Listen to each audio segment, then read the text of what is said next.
സൃഷ്ടിച്ച ദൈവം, ഞാൻ നിന്നെ രക്ഷിച്ച ദൈവം, ഞാൻ നിന്റെ പാതയിൽ എന്നും വെളിച്ചമായി നിന്നെ നയിക്കുന്ന ദൈവം. ഭയപ്പെടേണ്ട മകനേ മകളെ, ഞാൻ നിന്റെ ദൈവമല്ലേ. കരയരുതേ ഇനി എൻ കൺമണിയേ, ഞാൻ നിന്റെ കൂടെയില്ലേ. നീ എൻ്റെ മുന്നിൽ സമർപ്പിക്കുന്നവരെ ഞാൻ അനുഗ്രഹിക്കുന്നു.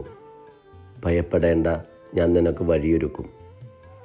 എൻ്റെ കരുണാർദ്ര സ്നേഹത്തിൽ ശരണപ്പെട്ടുകൊണ്ടും എൻ്റെ ദൈവിക സൗഹൃദത്തിൻ്റെ കൃപയിൽ സുരക്ഷിതനായിക്കൊണ്ടും നീ എന്നെ മഹത്വപ്പെടുത്തുക.